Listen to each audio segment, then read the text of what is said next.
When one studies this point of foot,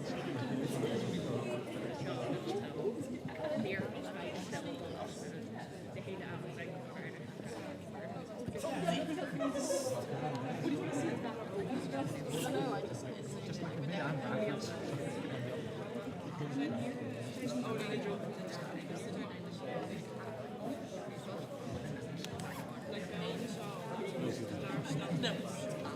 My darkness and my nature are other stops.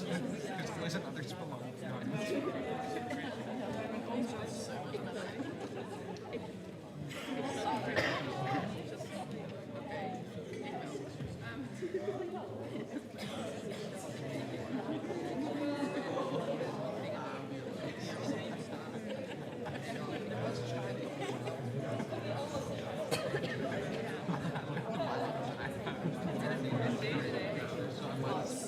That's why I always see their face. I feel that's bad.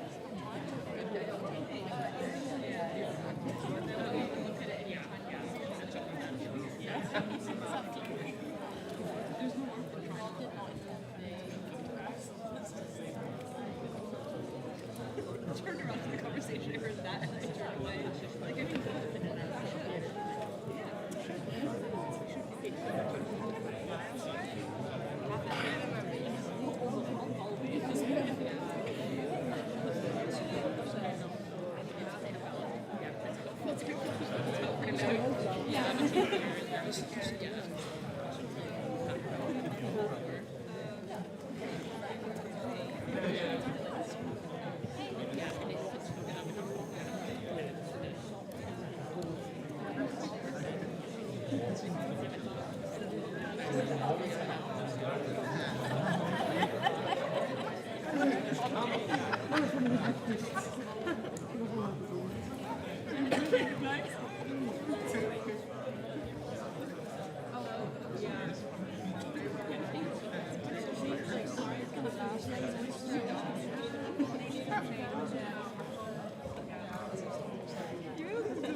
Good evening, a very warm welcome to this evening lecture by Piers Vitebsky, organized by the Studium Generale and also by the Study Association Gerardus van der Leeuw. So a warm welcome to all of you, and a warm welcome to you, Piers. Great to have you here again. I may say in Groningen, you have been here a couple of times already. My name is Peter Berger. I'm anthropologist teaching at the Faculty of Religion, Culture and Society of this university. Perhaps I start by saying how the history of this invitation to Piers Vitebsky came about, because it's actually a student initiative. I'm teaching a course, Anthropology of Religion, in the first year of our bachelor program. And in that course, I asked the students to read Piers Vitebsky's latest book from 2017. And we will hear more about that later. And well, the students normally liked the book quite a lot. And at the end of the course, I have invited Piers also a couple of times to join in an online discussion about his book, so the student could directly engage with that. So, what we celebrate this week at our faculty is the 20th anniversary of the Gerardus van der Leeuw Study Association. And the students came up with a suggestion to invite you, Piers, to give this public lecture. So I guess both of us can be grateful to the students that, first of all, they liked your book, apparently, and secondly, your book works for my course. So that's very nice. So thank you for your initiative that actually made this possible.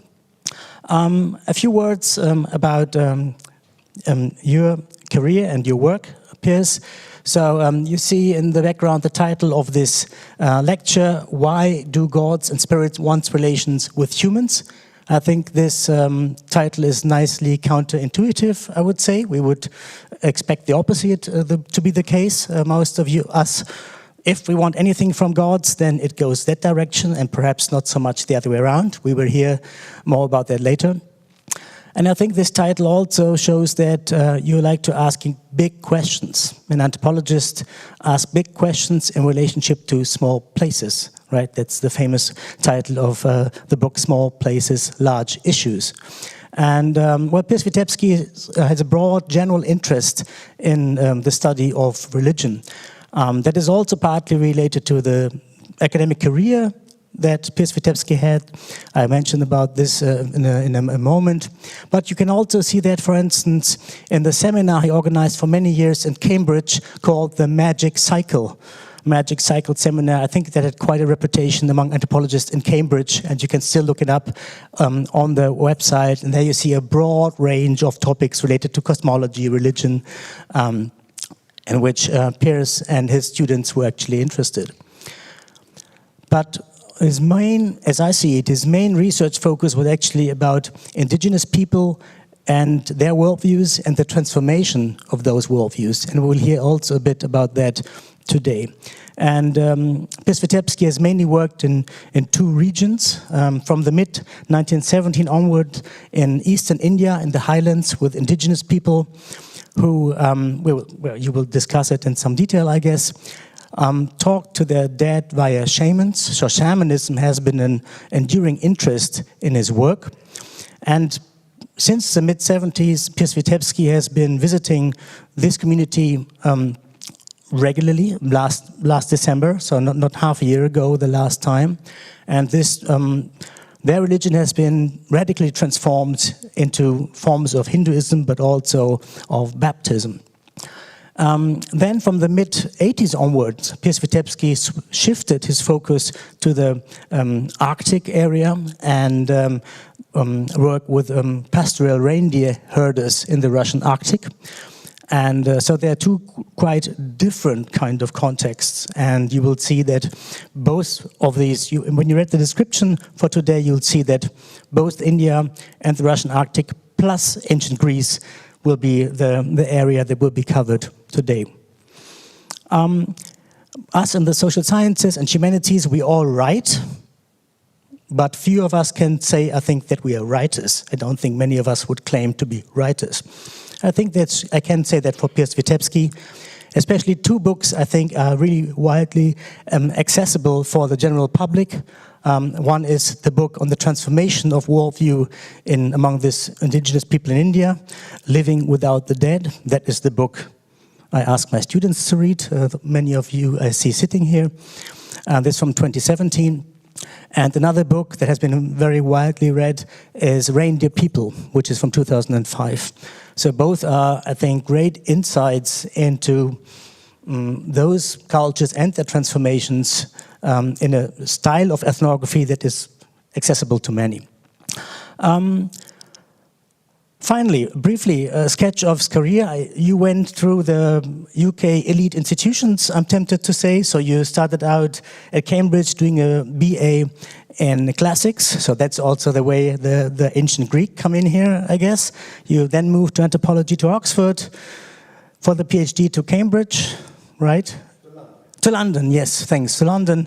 Now I messed it up. And then from, I think, 86 onwards, you became the head of the anthropology section of the Scott Polar Institute in Cambridge. And there you have been working for 30 years, supervising some 40 PhD students' theses and having this famous magic cycle seminars. So that's all I want to say. We look greatly forward to your lecture. Great to have you here. And the floor is yours, please.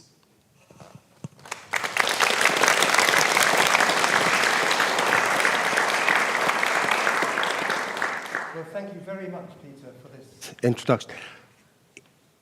Can you hear me? In opera houses, the seats up there are called Up in the Gods. Is it working? Oh, okay, thanks. So it's a great honor to be here, and I'm really happy if students like reading what I write, of course. What more can one want? So the question, why do gods and spirits want relations with humans? As Peter said, it's not obvious at first sight, but I think it's a very important question. So, at the beginning of the abstract, I put a quotation. Homer made his humans into gods for their strength, and his gods into humans by making them suffer conflict, revenge, tears, and bondage.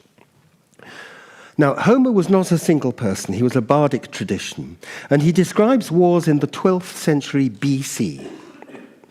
Do you use BC here? BCE, whatever? Before Christ. 12th century. And this tradition was written down 700 years later in the epics called the Iliad and the Odyssey. And the comment I quoted comes from Longinus, a literary theorist writing 700 years after that, at a time when Roman emperors were anxious to become gods themselves after death. In thousands of languages, there have been many thousands of terms for what we roughly call gods and spirits, and many classifications to fit different cosmologies. But rather than examining typologies of these non-material entities, today I want to look at types of possible relationships between these entities on the one hand, and living humans on the other. Because whatever these entities are, humans seem to need them. We put a lot of effort into hanging up offerings, throwing coins into water, slitting the throats of animals, or muttering prayers. Aphrodite, give me the lover I desire. Ganesh, let my business prosper. Yahweh, slaughter my enemies. But why do they want relations with us? Is it not enough for Zeus just to know that he is king of the gods? Why are spirits of the cosmos not satisfied with just being a mountain or being the sun? In the Quran, Allah says, I have only created men so that they may serve me. And in the Gospel of St. John, God loves the world so much that he sacrifices his son in order to give the rest of us eternal life. Why do they care? Why do they bother with us? I will explore the area of mutual relations, in which the needs and desires of these entities and of mortal humans meet and interact. My focus will be on the degree of similarity which makes engagement possible at all. Longinus explains exactly how Homer makes his gods and humans resemble each other, by endowing his mortals with superhuman powers, at the same time as burdening his gods with human emotion and pain. It's as if each characteristic is reaching out to become like the other, humanity trying to be divine, but also the divine trying to be mortal. Homer's gods are obsessed with our doings down here on earth. Whenever the Iliad allows us to overhear their conversations up on Mount Olympus, it turns out they're talking about us, or plotting to use us as pawns in their own power games. They are personifications of elemental forces, but they also have an urge to direct these elemental properties into forming relations with humans in order to fulfill their needs and intentions and desires. So they're not impersonal natural forces like a scientific cosmology, but an impulse of relationality. And this works in both Greek polytheism and Abrahamic monotheism. In the monotheisms, there is a single God who has the capacity to plan and to be pleased or annoyed at the outcome of his plans. He's fundamentally good and has angels to help him police the world and keep it good. But somehow he's not in full control. And the agents of this uncontrol are demons and evil spirits who are in a state of rebellion against God. And in his Paradise Lost, Milton puts this beautifully. He has Satan to say, "To do aught good will never be our task, but ever to do ill our sole delight, as being contrary to his high will, whom we resist." So in their fight against God, these evil spirits use their capacity to form relationships with humans, and we are caught up in their battles as collateral damage. And ethnographies of monotheistic societies are full of these beings and their activities.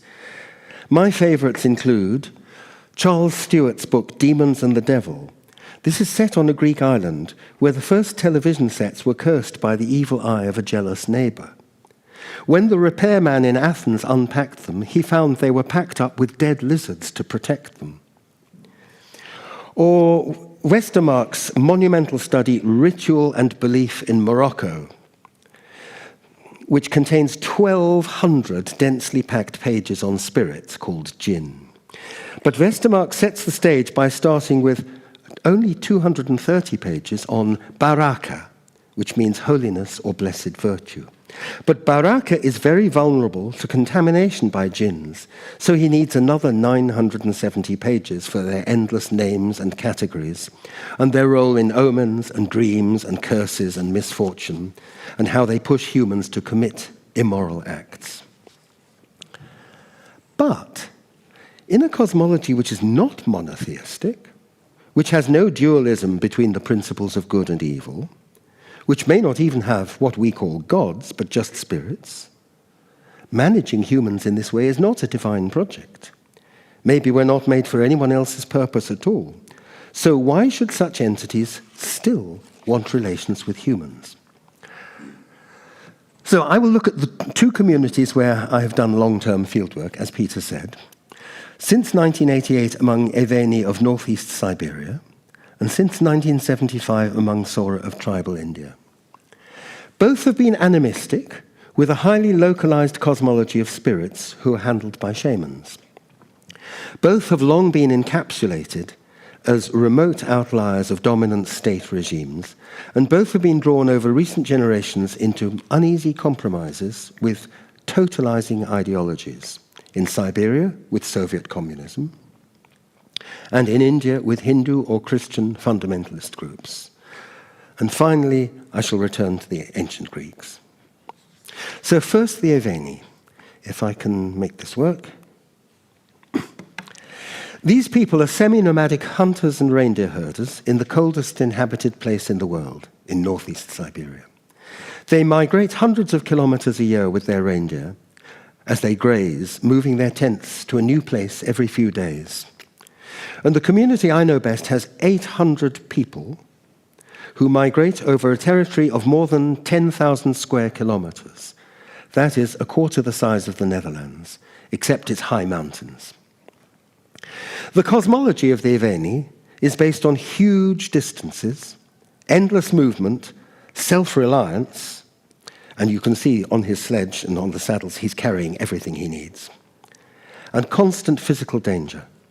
They make offerings to spirits of rivers, lakes, and mountain passes. And most spirits have no other name except the name of their place. And these spirits are made manifest one after another as the herders migrate in a cycle around a succession of sites.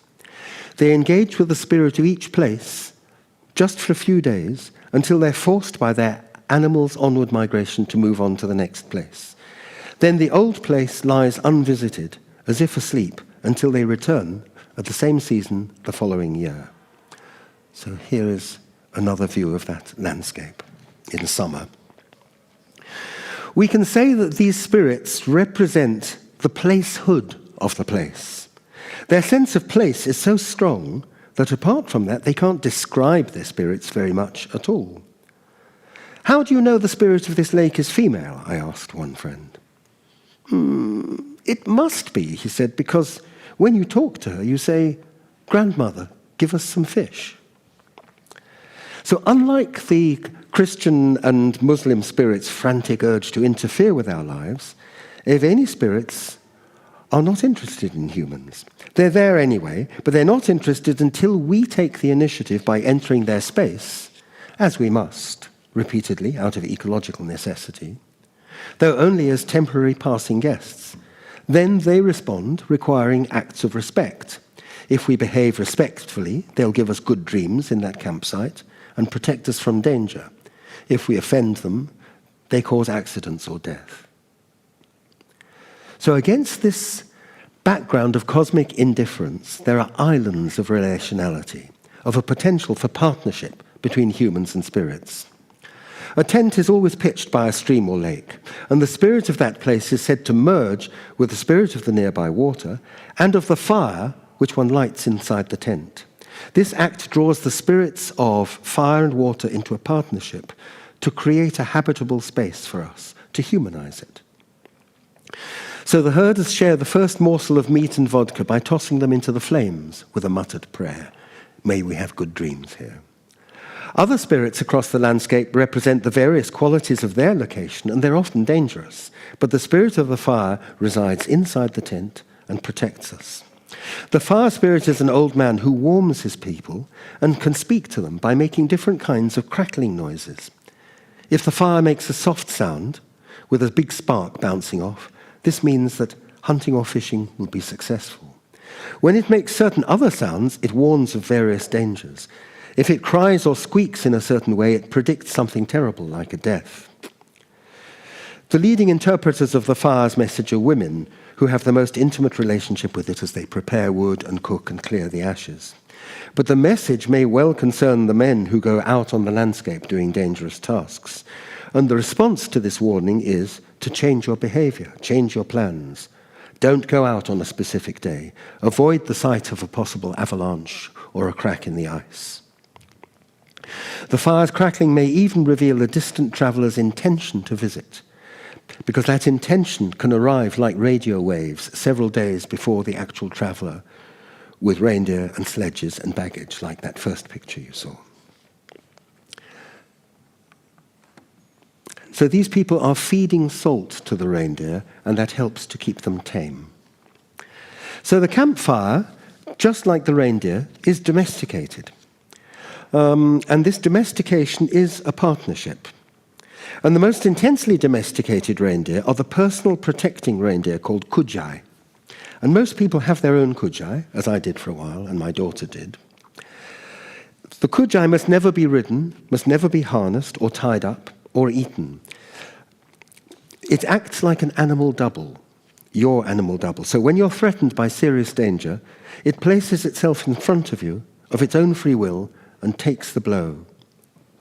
So you know when your kujai dies, you know it died saving you from a danger. It has absorbed the shock.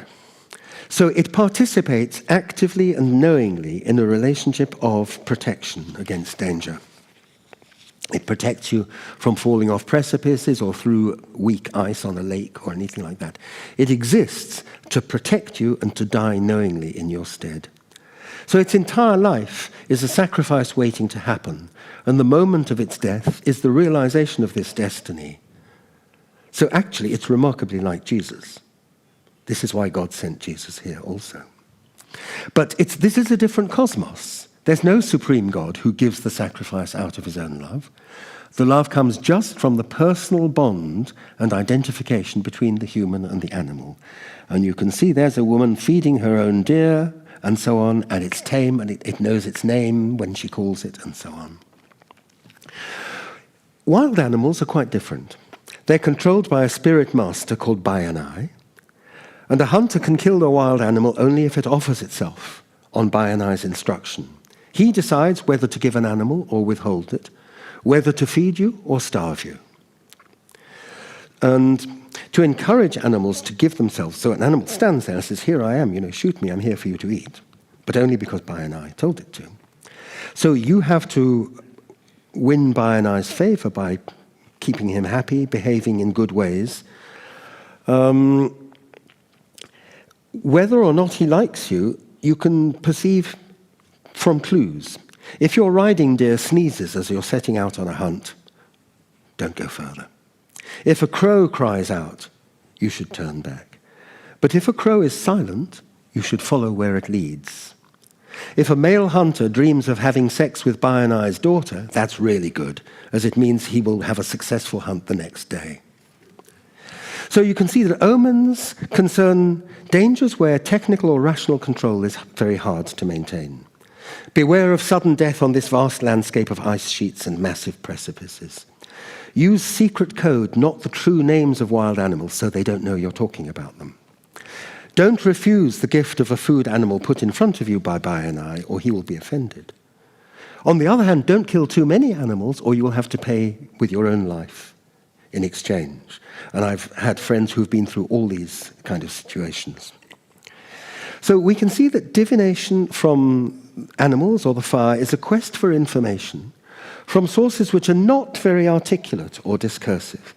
Actually very similar to the humans in this culture, which is a very discreet culture. People are not very talkative. You're just meant to guess how other people feel because they're not going to tell you. So omens are not so much an explicit message as a clue which must be interpreted. And in the past, this was all done by shamans, but the Soviet regime actually killed the shamans off, so now people have to do all this for themselves. So I'm now going to go to the Sora of tribal India, which is a very different world, as you can see. The spirits of the Sora are quite different. There's no need to work out their moods from obscure clues like a spark in the fire, or the unusual flight of a bird, or the unlucky sneeze of a reindeer. Sora spirits have needs and desires and demands, and they tell us about this in great detail. They speak through the mouths of shamans in trance, and we answer back in lengthy dialogues. The shamans are mostly female, so I'll say she for shamans and he for ordinary people. So all illnesses and deaths are caused by dead people who have themselves undergone similar symptoms. Every time you fall ill, this is a dead person who is reminding you of your relationship and has started to absorb your soul, thereby repeating the same symptoms in you from which he himself died. The cure consists of breaking that resemblance by offering him the blood of a sacrificial animal as a substitute for your own soul. Stop eating my soul, eat the soul of this buffalo instead. And if it eats something from the hands of the sick person, this is a sign that it is going willingly to its death. Actually, it reminds us of Jesus yet again. Pilate gave him lots of chances to get out, and each time he said, no, I must die. So if the ancestor accepts this substitute, you recover. Of course, lots of people are ill all the time. They do sacrifices, they get better. If not, and lots of people get ill and then they die, you die from a repetition of his illness. And once you're dead, you will join him in a location on the landscape which corresponds to the symptoms which you now both share. So people who die with swelling go to an earth spirit site over there in that water source. People who are killed by leopards go to a leopard place over there. Victims of murder or suicide go up to the sun, and so on. Everything is located on the cosmos. Well, what are the earth or the sun? What is the spirit of a leopard? These are collectivities of people we have known. There are origin myths about gods who made the world at the beginning of time, but they then withdrew and they've done nothing useful ever since. So they're what theologians call a deus otiosus, a god who actually doesn't do anything anymore. So everything is done by ancestor spirits now. There's a codependency between the dead and the living. And the relation of feeding is mutual and cyclical, because ancestors eat their descendants, or they eat the souls of animal substitutes, but they also put their own soul force into the crops that we grow. So actually certain sites on the landscape, the ancestors function as title deeds. That's my land because my ancestors are in that bit of land and into the crops that grow there, the millet that grows there. So ancestors, they take the initiative in the relationship by causing illness. And when the living stage a dialogue, it's a response in which both sides explain their position. A freshly dead person is asked, "What happened to you? What did it feel like? Which spirit took you?" And later, when a spirit returns to cause an illness in someone else, the new patient asks, "Why are you doing this to me?" And the dead person replied, "Well, I'm angry with you because this and this," or "I love you so much that I want you to come and join me in the underworld." So let me show you, here is a picture. The old lady in the middle is a shaman in trance. The woman who is embracing her is the mother of a child who has died and who is now speaking to her through the shaman's mouth. So unlike spirits in a monotheistic system, you remember on Greek islands or in Morocco, these naughty spirits who are defying God, Sora spirits are just dead Sora people. So their needs are intensely human and social. What they want from the living is not just feeding with sacrifices, but also attention. A ritual of healing is also an acknowledgement. Don't forget me. Over time, memories fade and are transformed as their rememberers too change with time. Over several years of developing a shared narrative, the dead person is gradually redeemed from that location on the landscape, which corresponds to the form of his death. You know, the rock over there where leopard victims are, or the pond there where all the earth victims are, and so on. He's redeemed from there and led down to join his ancestors in the underworld. And I eventually became one of the shaman's assistants who chanted the songs to make this happen. Now, the early stages can be intensely emotional. This is a very high emotion kind of religion. So there you see the woman on the right is a shaman in trance, and again, a dead person is speaking through her to the living people in the foreground. But the emotional tone of these dialogues shifts over time. As both sides gradually set each other at ease through a mutual persuasion and reassurance, the tone of the conversation softens. The dead person gradually shifts from attacking his descendants to protecting them from attacks by other spirits. He becomes less dangerous, and the mourners become less susceptible to a repetition of his illness. And in the end, he'll become a full ancestor and give his name to a new baby. And that is sort of the end of the total cycle. So there are 3 points, really, to remember about this system of religion. Firstly, Sora spirits care deeply about the living. So while the Siberian spirits don't care much about us at all, Sora spirits think of nothing else, because they are humans, just not living ones. Any feature on the landscape is not primarily a place like a Siberian place. It's a gathering point for dead humans who are looking for a relationship with living humans who pass by. Second is the role of speech. You remember I said the Siberian culture is very taciturn and discreet, and they don't talk about their feelings. You just have to work out how other people feel and respond appropriately. But here, the living know about the dead because Sora culture places such an emphasis on verbal articulacy. Spirits, like everyone else, must speak for themselves, and as their mediums, the shamans amplify this performatively. So the difference between the entities involved is not one of types, that is, humans versus spirits, but of temporality. They're both human, but just at different phases of their existence. We will all become ancestor spirits eventually.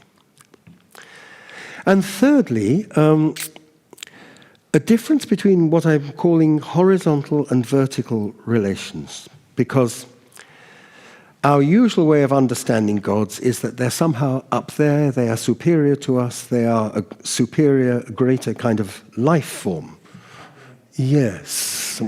Well, that is just a health and safety disaster. I don't know why they allowed it. So as mere humans, the dead don't have a hierarchically superior status.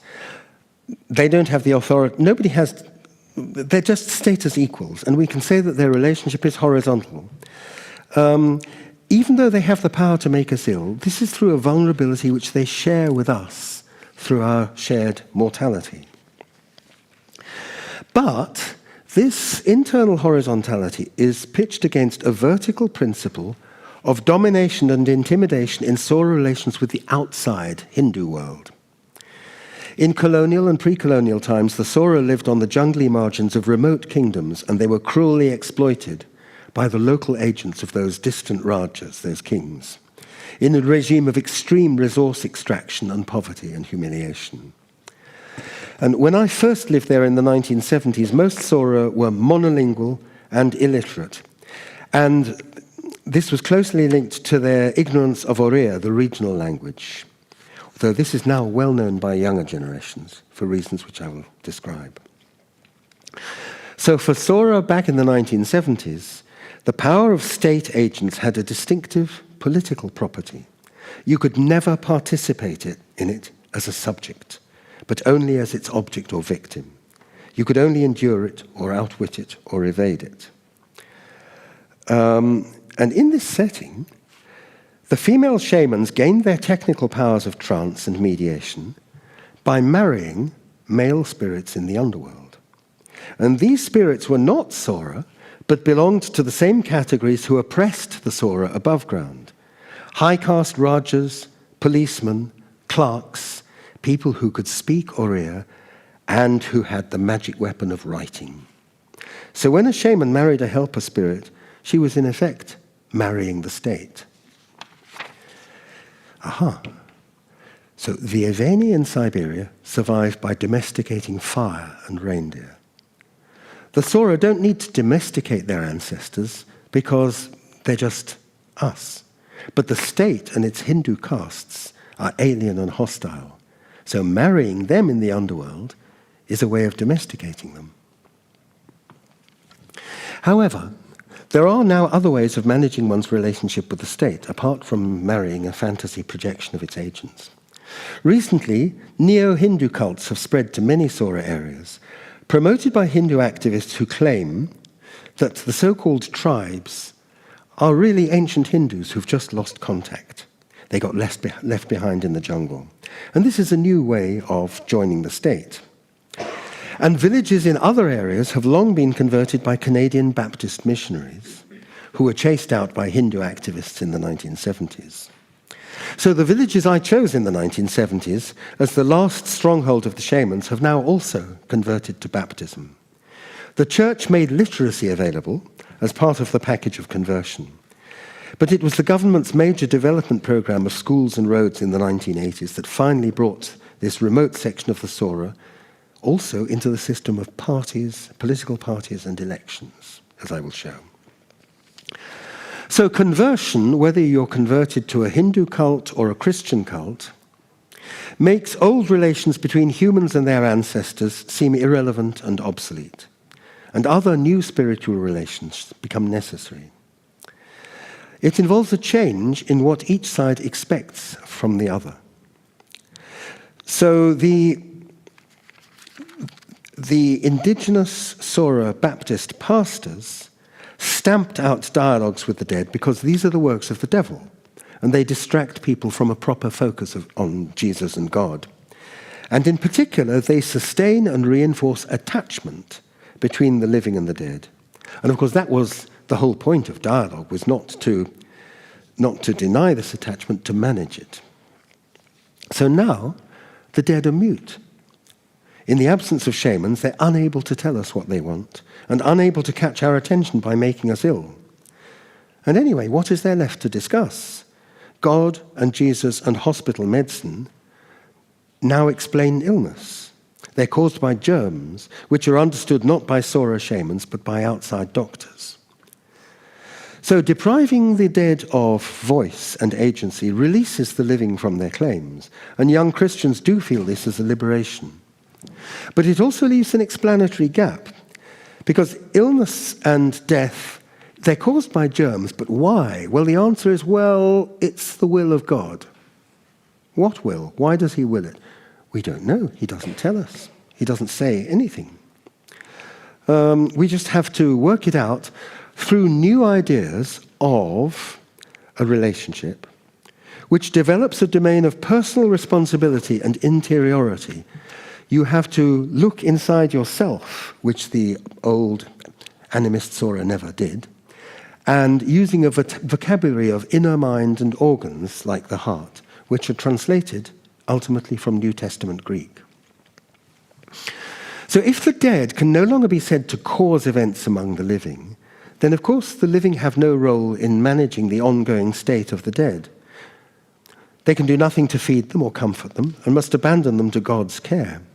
They may pray for the dead, but they don't receive any information in return. So in the old Sora world, death was a state of separation in which the dead kept bringing themselves to the attention of the living, and their need to talk was matched by an equal need in their children. Both sides needed each other. But now the parents of young Christians are afraid to die because they know they're going to reach out from the underworld for dialogue and get no response. They're going to reach out to be fed, and they're going to get no sacrifices. For Baptists, it's impossible to know how the dead are faring because there's no channel for them to come and talk to us. But the dead may still desire a relationship with the living. So when one of my animist friends died, his son had already become a Baptist. So he was not allowed to give his father an animist funeral. But he told me about meeting his father in a dream. It was as if we were meeting in waking life. You've died. Where have you come from? I'm not dead, he said. I remain. I exist. I got up and looked around. It was the middle of the night. There was nobody there. I cried. I was very sad. I thought you were dead. I met him under the tree on the way to his favorite drinking place. Oh, yes, the Baptists have banned alcohol, by the way. Where are you going? I'm just wandering around. He looked just as he had when he was healthy. But how come your body was so sick and now you're healthy again? It's all right. I'm fine now. I looked around. There was nobody there. So, the Baptists have repressed the format of dialogue between the living and the dead. And the son would be punished in church if he went to one of the last of the old shamans and got her to call up his father for a conversation. So the dead father has no format to express his attachment, and yet he has found a way through by appearing in his son's dreams. Where an animist ritual would have staged an actual dialogue externally between the two people, here, privately and silently, the dream supplies both sides of the conversation. And in further dreams, the father said that he was still drinking and dancing with his ancestors and friends in the underworld. But is the underworld still there? Fewer people walk daily to the remote hillsides where the subsistence crops nourished by ancestors' souls are being replaced by plantations of cash crops, cashew nuts and so on. If these sites still contain ancestors, there's nobody left to acknowledge them. The mountain landscape has become spiritually empty as spiritual energy is refocused into a network of churches in village centers.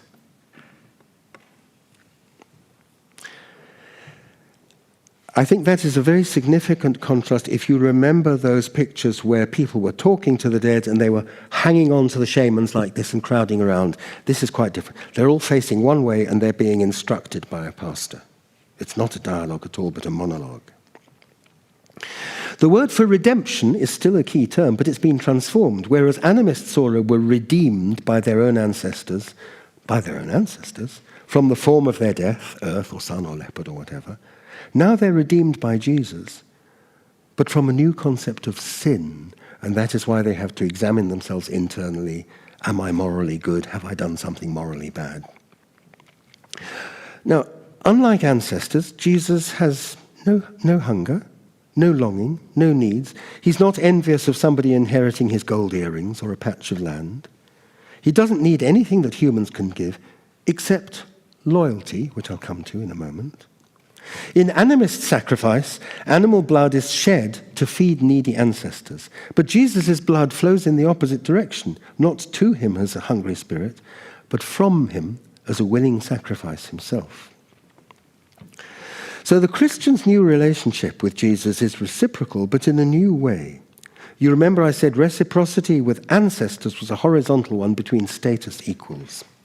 But this new model of verticality runs directly counter to previous Sora existence, you remember, in which distant Rajas extracted produce and revenue through extortion and beat people up, but gave nothing back. So Christianity introduced this reciprocal model for the first time. And Jesus also gives material benefits through church handouts as well as paid positions in the church administration. A surprising number of the men now actually have jobs in the church. It's like our civil service, it's overemployment. So here, as with literacy, the church was ahead of the Indian welfare state.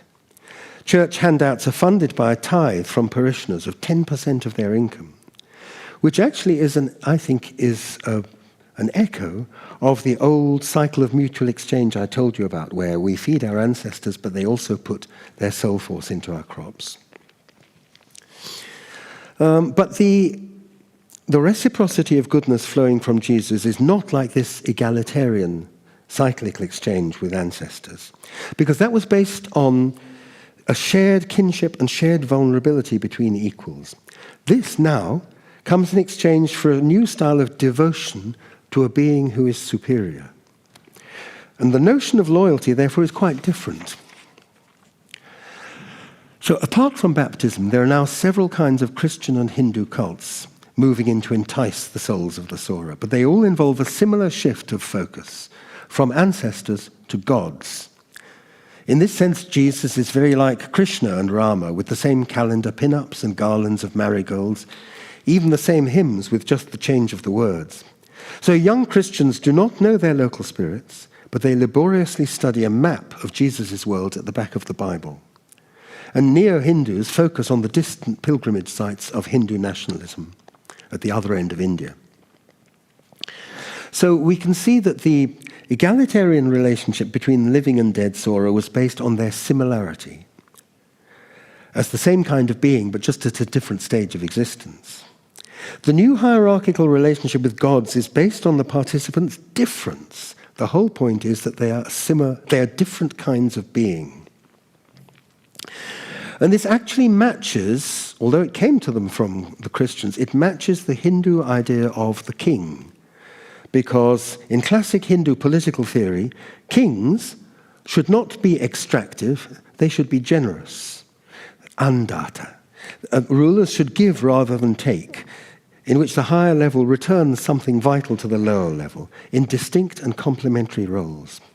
Well, now this kind of kingship no longer corresponds to political reality, but the vertical model of patronage has taken a new life in the relationship between voters and politicians. So every morning in local towns, petitioners, including Sora, turn up at an Indian politician's residence with documents and requests for help with water and roads and court cases. The politician promises resolution, and he juggles several phones within the petitioner's hearing. It's quite amazing to watch them as he barks out orders to civil servants all over the district. You know, by next week you must have installed a water pump at this village and that pump and so on. And that makes everyone satisfied. And that is exactly how the Hindu helper spirits of the shamans used to talk as well. Oh, don't worry, I'll sort it out, whatever your problem is. Yet this similarity also reveals a crucial difference. For modern politicians, retaining the loyalty of followers is fast and furious work, because choice between alternative chains of patronage is what the electoral system is all about. When voters change party, This is often not a change of ideology, but of patron. So the monologic format of the Baptist sermon that these people are listening to is remarkably like a political speech, and a church service sometimes seems less of a ritual than a rally. These patronal relations must be constantly bolstered through performances that seek to earn and retain their followers' loyalties.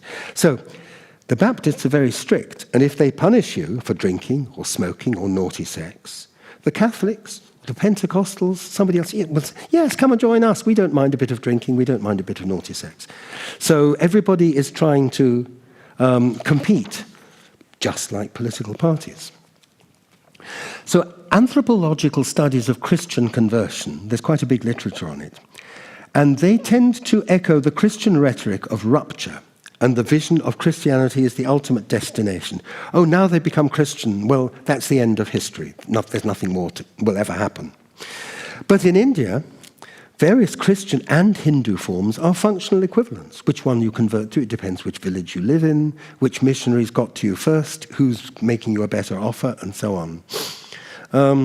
So that's why I was saying to you earlier today, I think people are not converting to something, they're converting away from an old situation which is no longer tolerable. Okay, so looking at monotheisms, where I began, which is what baptism is, and the Soviet regime for the Siberians too is like a monotheism. They channel the desire of their God or their state for a relationality which is exclusive. And the fundamental dualism of their ideologies faces their officials with a choice. Should they try to deny the existence of previous spirits, as the Soviets did, or accept their reality but forbid relationships with them, like the Sora Baptists, or subordinate them safely into a hierarchy of lesser beings, like the Moroccans and the Greek islanders? Yes, there are all these spirits being a nuisance, but God and Jesus are still top. So each system emphasizes certain aspects of the possible relations with gods and spirits and de-emphasizes others. In Siberia, we had a huge and physically dangerous environment which doesn't care about us very much, except in certain islands of engagement based on a domestication. Among Sora animists, we have an environment which is composed largely of the memory traces of previous humans, which long to draw us into engagement. In Sora baptism, we have an adaptation of an earlier kinship-based concept of redemption, which turns it into an idiom of loyalty between king and subjects. And the Bible is full of, the New Testament is full of this imagery of Jesus as the King of Kings and so on, and the whole hierarchy of administrators and officials beneath it. Well, we hear a lot of these days about endangerment. So I want to talk about theodiversity, as I call it. We know about endangered languages, endangered species, loss of biodiversity. So it's as if we live in an age which could be called the Extinctocene. I can't see, how many minutes are you holding up? You have my watch. Oh, I've still got quite a lot, actually. It's okay, it's under control. So I would like to point to a further endangerment, that of untold thousands of religions that have formed most of human history for hundreds of thousands of years. Almost all of these religions have been unwritten and undocumented, and as they disappear, they leave little, if any, trace. Now, Christianity spreads through an inherent adaptability, but other smaller indigenous cosmologies, I think, are much more tightly adapted to local social and historical situations, which are like ecological niches. Well, though the analogy with endangered species is suggestive, it's not easy to imagine what could be meant by saving endangered gods and spirits, because these require believers and societies who will play a complementary role to those spirits' belief in themselves. So if indigenous religions are like endemic species, then world religions are like invasive ones. So for Sora Christians today, the reduction of all the ancestors to one God parallels the reduction of the botanical diversity of shifting cultivation to cashew plantations. Much like the official reduction of a Siberian total reindeer and hunting culture to a mere open-air meat factory, which is in effect what the Soviet regime did. A parallel between, we could say, monocropping and monotheism as a non-pluralist, totalizing approach to the world. So the extinction of Sora animism, which is happening now, I think is one more step in a global loss of theodiversity. And this parallel makes it more pressing than ever to explore the largely unknown diversity of human religious thinking. Most of this is physically and philosophically difficult to access. It's ignored by theologians and left to the small profession of anthropology who are theologically untrained. And in the 21st century, when space travel may even confront us with extraterrestrial religions, we will need a broader, more pluralistic repertoire of responses than in any previous age of exploration or previous age of anthropological fieldwork. So the way I see it, animistic traditions constitute an archive of possibilities, a spiritual and intellectual gene bank to fall back on as we become trapped inside the world's few dominant religions and ideologies of the moment. Well, that brings me back to the ancient Greeks. Even when they're no longer directly worshipped, spirits and gods may reach out to us in new ways. We can follow the shifting symbolic trail of the Greek gods from Homer, through Old Master paintings, onto Freud's Oedipus complex, and to Neil Gaiman's book American Gods, I don't know if you know this, where a group of Viking, Egyptian and other gods go on a road trip across America, and they complain that nobody recognizes them.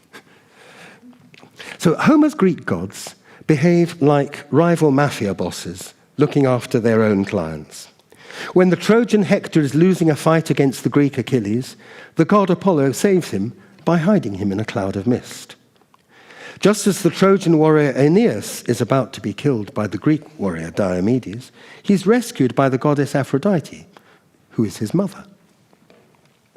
Now, those Roman emperors, more than 1,000 years later, who were anxious about whether they would turn into gods when they died, they were hovering on the edge of the boundary between human and divine. In ancient Greek and Roman theology, this boundary was very permeable. When Aphrodite rescues her mortal son, we see a particularly explicit moment of physical resemblance, because Diomedes misses Aeneas with his spear and wounds the goddess Aphrodite herself. She bleeds and goes away crying in shock to her mother on Mount Olympus. The bond between the hero Odysseus and the goddess Athene is more psychological. He keeps on being shipwrecked by the sea god Poseidon, who hates him, but is repeatedly rescued by Athena because she's the goddess of wisdom, and he resembles her in being clever and resourceful. She says, oh yes, you're like mine, don't worry, like me, I'll look after you. And Greek myth also offers a very highly elaborated version of something which is also found in many other religions, but not on the same scale at all: the possibility of sexual relations between humans and gods.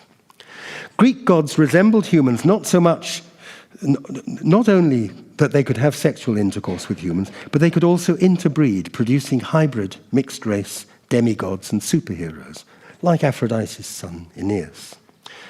But this sexual drive was their need, and the initiative always came from their side. So you remember at the beginning I started with the question, why do humans want relations with gods? And as Peter assumed in his introduction, well, surely it's the other way around. No, not always. So it was the goddess, Aphrodite, who seduced Aeneas' father. That's how she became pregnant.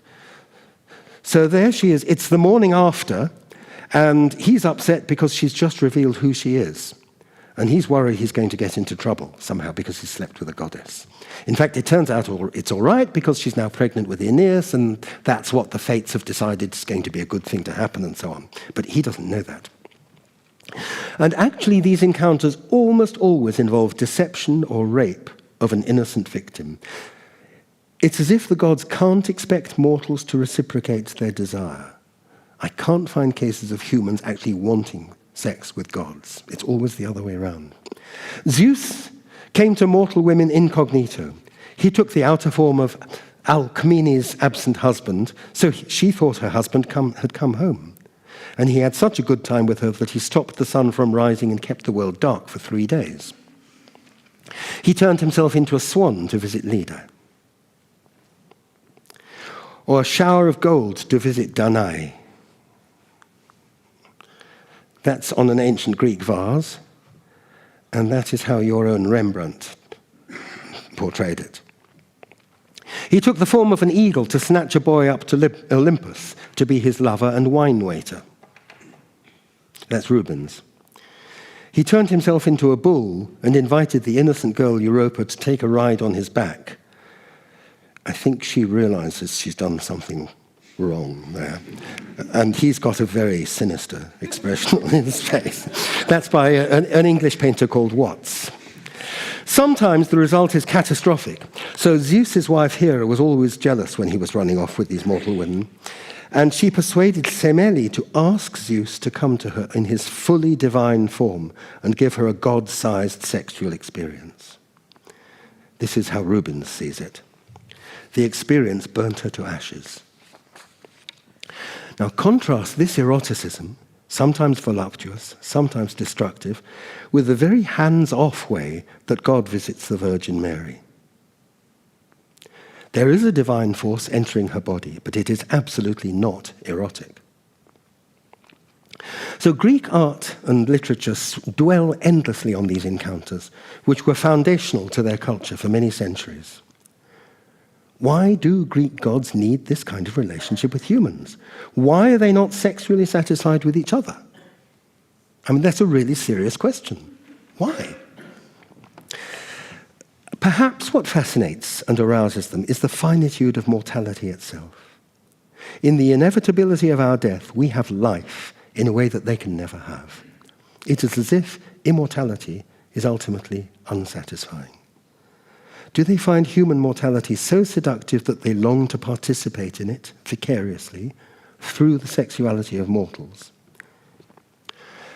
So we can add this to our typology of reasons why gods and spirits may want relations with us, and what kind of relations these can be. Remember, each system develops some kinds of relationality, some possibilities, but not others. Siberia showed us a cosmos largely indifferent to humans. It's not very clear why spirits relate to us at all, but there are small islands of engagement and loyalty in the spirits of campfires and animals. Just like the discreet and taciturn culture of Siberian humans, spirits too give clues which don't use articulate speech, but leave us trying to interpret obscure signs. Then the animist Sora show a cosmos alive with the desires of spirits to negotiate family relations and talk, just like the living Sora. Sora ancestors micromanage the living at a maximum level of involvement and interference. But this is not the same as the Christian God's interest in us. It's without the polarity between good and evil, which explains a monotheistic God's interest in humans. And while these other religions do see human mortality as the basic problem, Greek myth eroticizes it to the point where, I suggest, it is mortality itself which arouses the god's desire. Now, I began with this quote from Longinus about the similarities between gods and mortals in Homer. And he was writing about 100 AD. But he was anticipated 600 years earlier by the philosopher Xenophanes. Xenophanes was born in 570 BC and lived in a culture that revered Homer as the ultimate authority for everything. But nevertheless, he criticized Homer for his portrayal of the gods.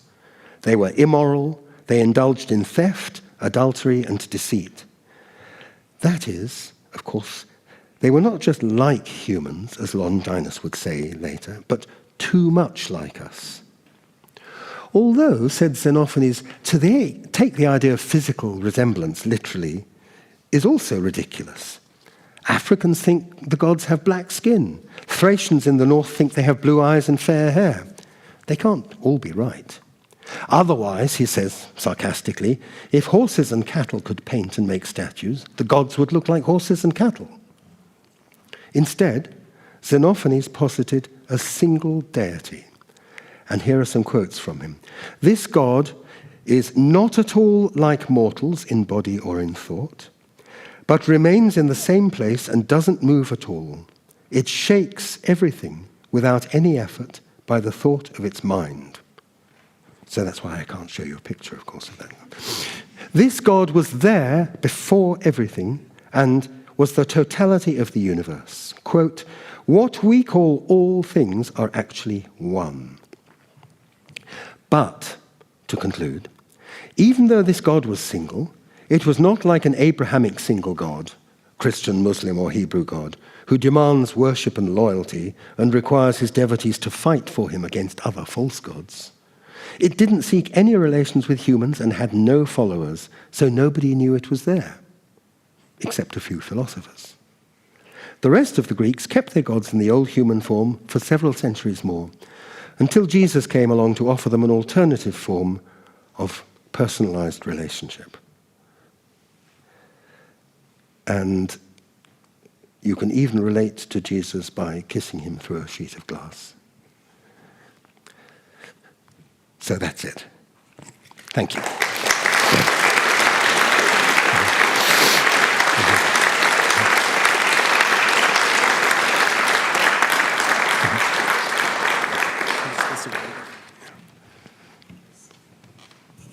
So thank you, Piers, a lot for your talk. We have about half an hour left for questions you may have. And yes, thank you. We have another microphone.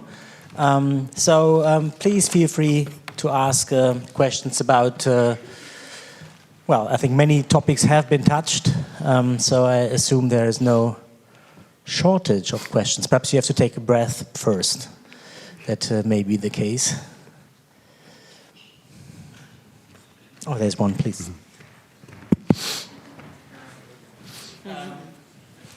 So what struck me from the beginning, and I think you touched upon it throughout, is that I always have this idea that maybe the gods, and I think that the analogy with the Greek gods works the best here, interfere because they're bored, because they're up there in their ivory tower, just oh boy, thanks. And they're just, they've seen it all. They are, as you said, immortal. It's quite boring. Yes, there's no daytime television or anything on Mount Olympus, and they're just yes. And this idea of playing and toys is used to a certain extent in Homer as well, and of course it's very highly developed in Hinduism, where there is this idea of Ram Leela. Leela is this word meaning divine play, and the whole world and all of us are a kind of toy of the gods. And perhaps, I don't know if they're bored, maybe, but they need something outside their own domain to occupy them, yes. It is just such an extraordinary thing, because at the same time, somehow being divine is also portrayed as perfection. And there's a whole lot of imagery and language about being perfect, and yet they're obviously not. Yeah. Thanks. Thank you. Other questions? There's one in the back.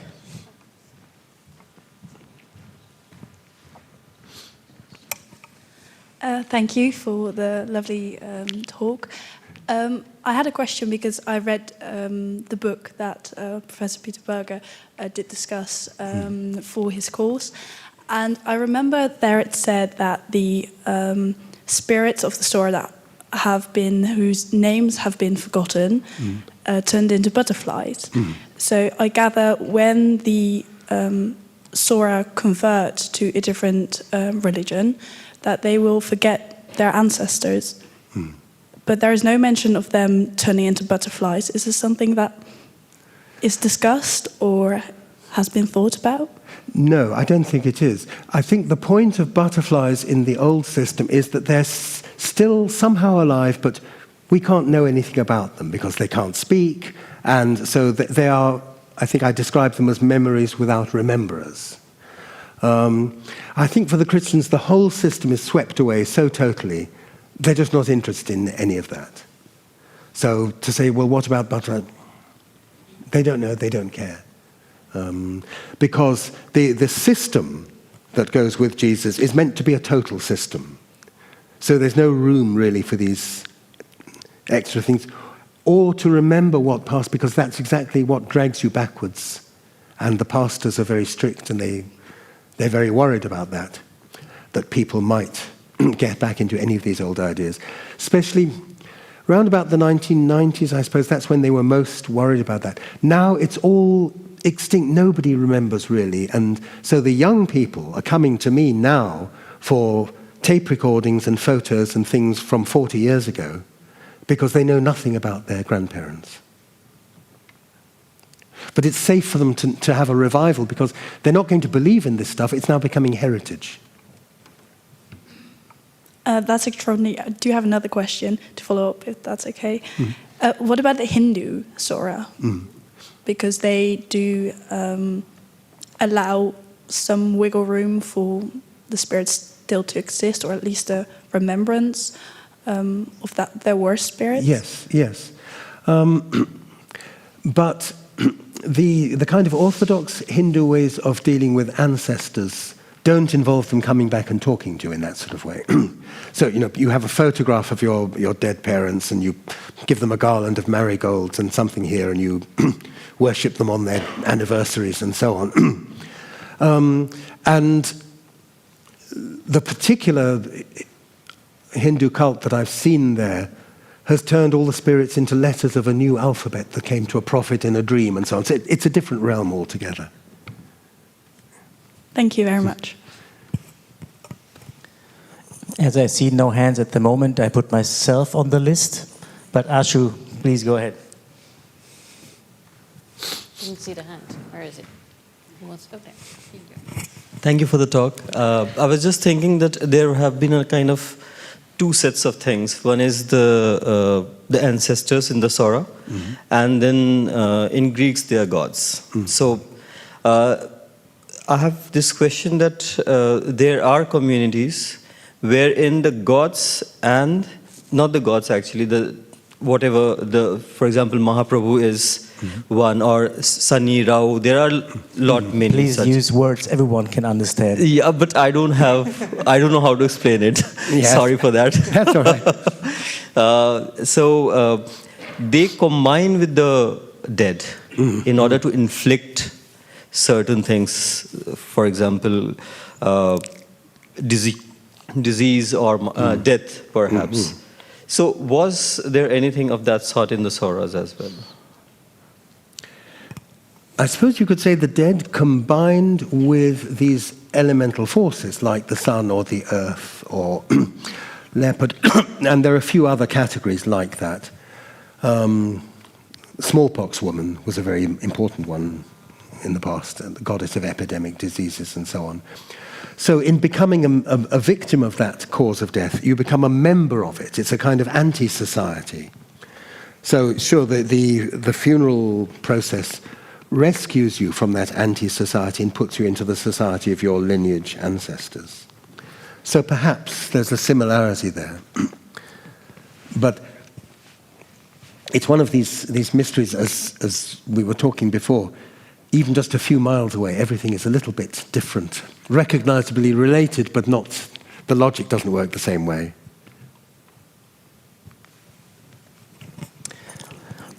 Okay, I would like to... There's one more. There's one more. As a follow-up question, I was wondering whether there were any practices with the Zora, in this case, to remove people from going to those anti-groups. Like, were there ways of like, oh, this person is sick, let's give them a different kind of death so that they do not become part of that group? Or was that like, for some reason, not doable? Well, when you're ill or dying, there is always a particular person, a dead person, who has formed a particular intense relationship with you. So, It might be your wife saying, I miss you down below, I'm taking you with me. Or it might be your father saying, I'm angry because you didn't share your wine with me, or whatever it might be. So it's hard to shift that. The process of cure can't be simply to transfer the cause of your illness to a different cause. All we can do is try to block it by negotiating. Why are you doing this? Yeah, so that's how it happens. But your biography, a person's long-term life story, consists of innumerable encounters, because everybody you've ever known and been close to who's died before you is probably going to come back and affect you in some way, or want to talk to you, or want to do something to you. So people get ill all the time, and there are always reasons for your illness. There's always a second person or a third person. Yeah. Because a shaman goes into a trance, and a succession of dead people comes, and so the first few say, "Oh no, it's not me, and I'm or whatever," and what did you do with that gold necklace I left you, and discussion about the rice in the loft of the hut, or whatever. And then finally one comes and says, "Yes, I'm doing it to you," and then the serious conversation begins. Thank you.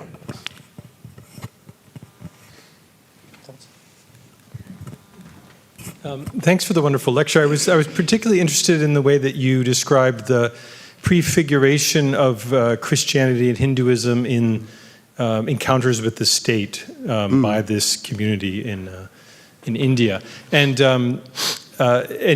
also this idea of the kind of I forget what it was, theocide or theodiversity and the decline of it.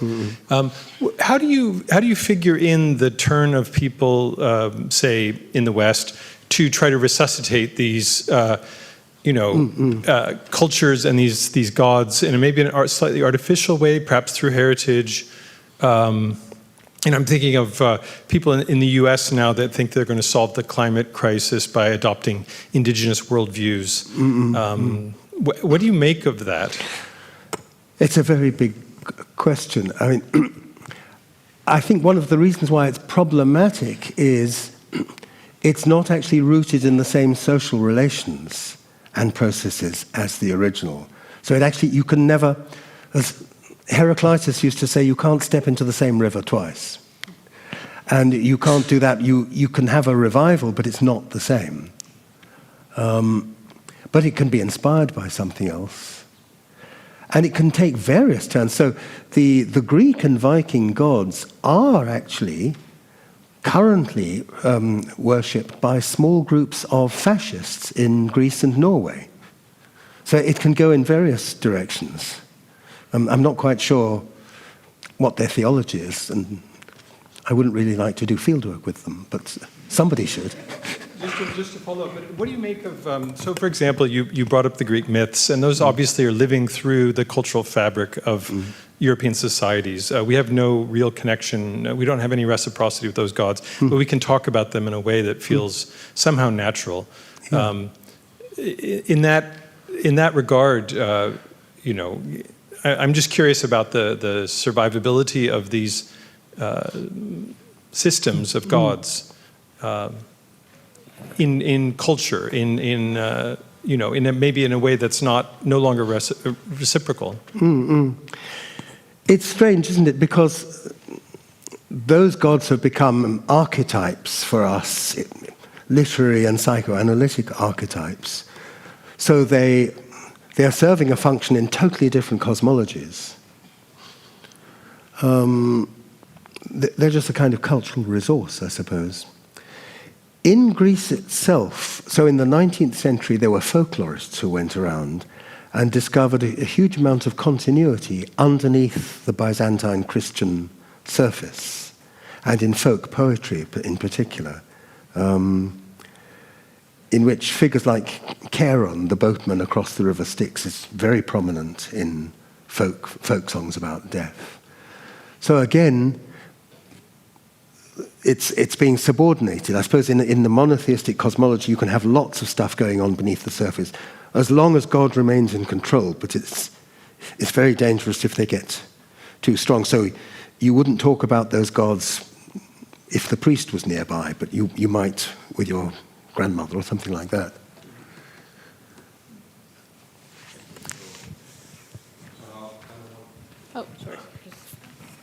You want to relate directly to that? Well, just like as another example of that, I suppose. I do know that in Russia and in Eastern Europe, sort of pagan practices survived until almost into the 20th century.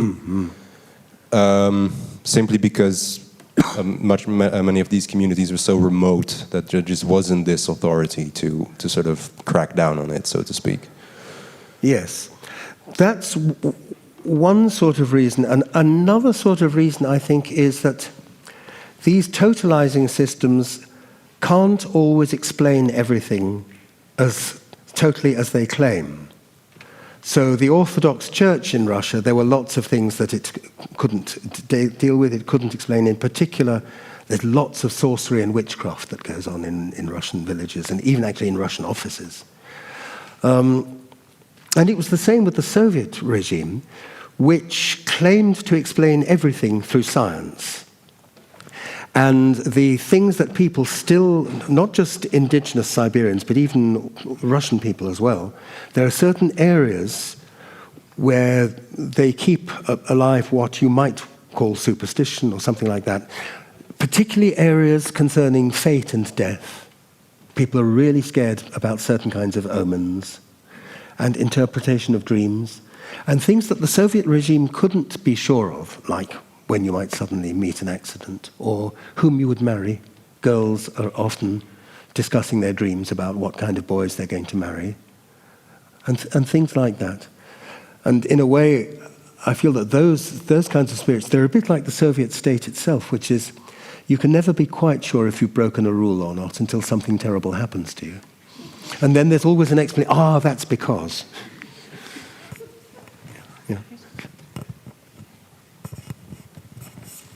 Yeah, thank you for the wonderful talk.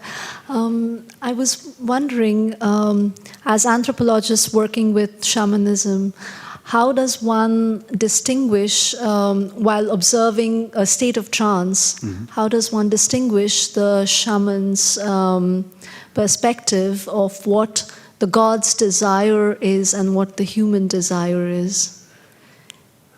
Well, the Sora shamans don't have to make that distinction for you. They just say, I'm going now, I'm off to the underworld, bye-bye. And then a moment later, somebody else starts speaking through them. So it's a highly theatricalized kind of performance. And just as in the theatre where an actor switches to a role, you don't really say, where do you end and the character begins. It just is. So I think the question that you're asking is a question from the perspective of an outside observer, perhaps, but I don't think it's something that they consider an issue. Yeah, I mean, how does the anthropologist deal with this distinction while observing a state of trance? Firstly, you report it as it is, as you think you're observing it. And then I suppose you also have to report and analyze what the local people are saying about it. Because if somebody says, now so-and-so has come, or now this is what's happening, or that's what's happening, I mean, that is very important data. And then in the end, I suppose, sometimes I've been asked, well, do you believe these really exist? Is it real, or is it just pretending? You get back what you bring to it. So if you go in saying, this is all nonsense, then of course it'll all be nonsense. If you go in saying, well, of course the spirits exist, then it'll seem real. So you bring your own cosmology to the situation as well. But then it's like being bilingual. When you're in one language, you're completely there. When you're in one theological or philosophical system, it all makes sense on its own terms. But then you can instantly switch to another one. I don't know if that answers your question. Yes.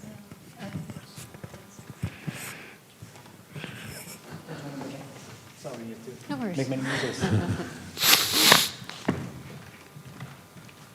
Sorry.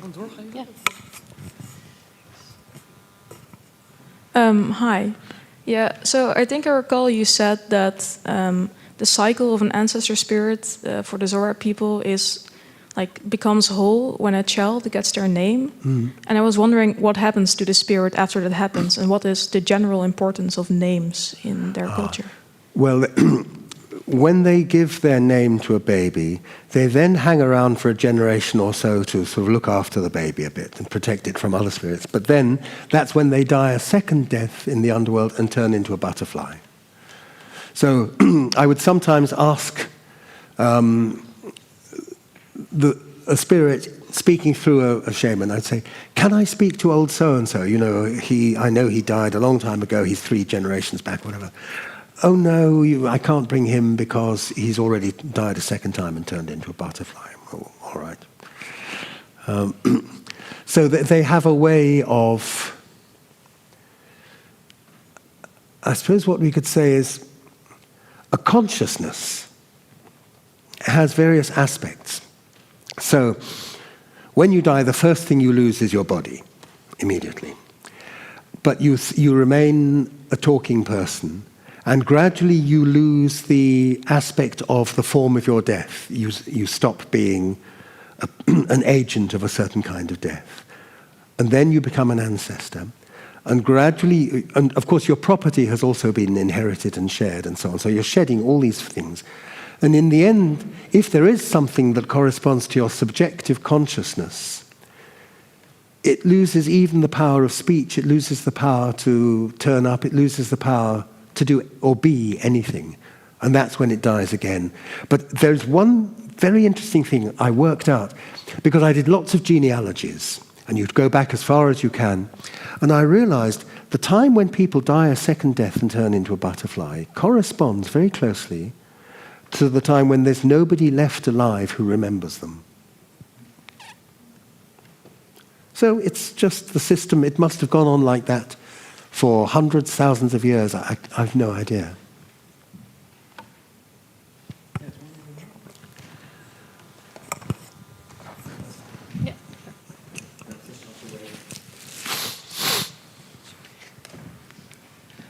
Hi, I was just wondering, you mentioned that the Sora, at some point, their entire religion sort of died.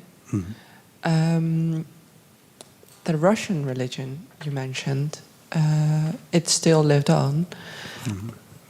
Do you know if there are any conditions for when a religion just dies immediately and a different religion takes over? Maybe an explanation about why the Russian religion did not was not taken over by the Soviet sort of religion. Well, there was an attempt to do this. Of course, these people are not Russians. This is not the Russian Orthodox Church. Of course, it's a local indigenous religion. The Soviet regime tried to kill the shamans or force them to give up at the very least. So what happened is you had a sort of shamanism without shamans that persisted for a while. But then the young people were sent to school and trained in scientific atheism, as it was called.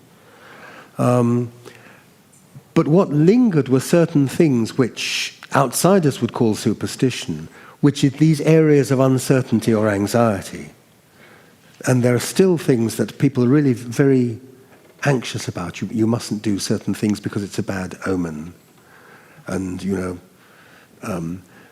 even you mustn't get onto a sledge on this side because only dead bodies are loaded on the sledge. That side, you have to enter the sledge on this side, and that's why so-and-so died because they did it. Or you mustn't poke the fire with iron because that insults the spirit of the fire, and then you... So there are all these kinds of things which I don't know if you'd call them religious. They're certainly cosmological ideas. I mean, I wouldn't get hung up really on the definition of religion. So religions perhaps don't actually die instantly like that. But the performative aspects are usually the ones that a regime is able to suppress. So you can't actually go to church anymore. You can't have trances. You can't have performances. But then other ideas and feelings continue in people's consciousness in all sorts of ways.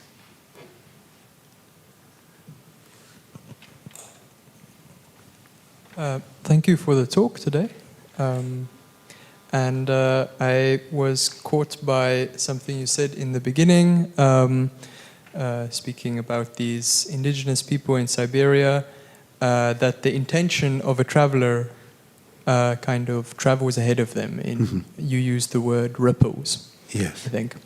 And I'm just interested in,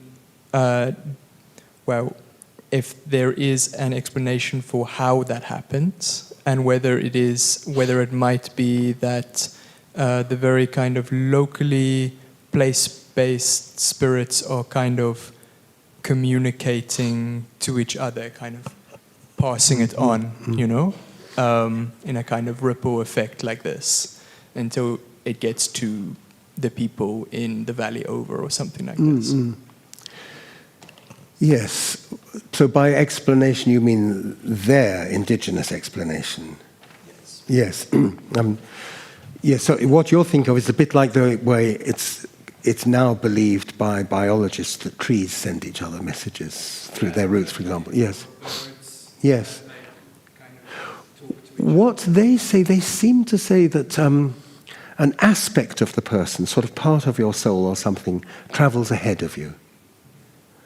And it seems to me the best translation of that is that your intention travels ahead. But the fire is able to pick this up. It knows it. It feels it. And dogs also know. But dogs usually only know a few hours before the traveller arrives. But a fire can know 2 or 3 days before that so-and-so is coming. But that's only if you're able to understand what the fire is saying. So it's almost as if your body is not kind of... So it's almost as if your body then in this way is not bounded by your kind of corporal frame, I think that's, but extends your personhood or subjectivity extends beyond you. Yes, I think that's definitely that sort of idea. And this can be being spirits can encounter this. Dogs, and I suppose it's because it's on a landscape and in which travel and movement is the most important thing that happens. And people, so herders migrate on more or less predictable routes, but then there are separate travelers and hunters and so on who move separately. And so if I decide to go and visit you, 3 days travel away across that mountain range, that's when your fire might pick up my intention. So they have a really remarkable ability to monitor where people are. And it's impossible to get lost on that landscape because somebody will always work out. A little twig might have been broken in a certain place. That's where he's going. That's where he was. There are some stones at the bottom of some water which don't have green algae on. Somebody was throwing them at a fish 3 days ago. So he was here 3 days ago. Clues that we would never even think of. Okay, I'm afraid our time is up. So thanks a lot for all your questions you had, and thanks again, Piers, for your great talk. Thank you very much. Thanks for inviting me.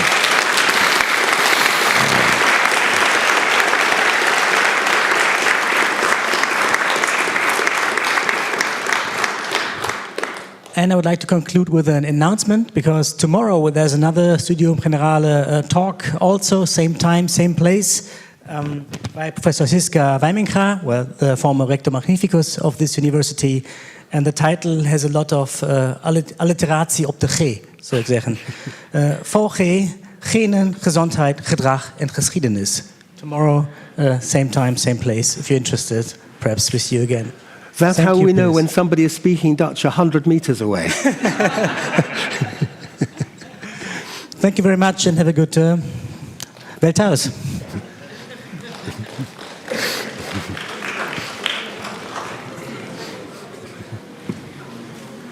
Questions?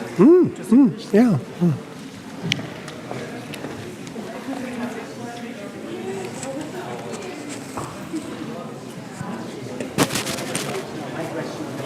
General, so I could have not squeezed this into the last minute, I'm afraid. I was just, there was, David Martin, the sociologist.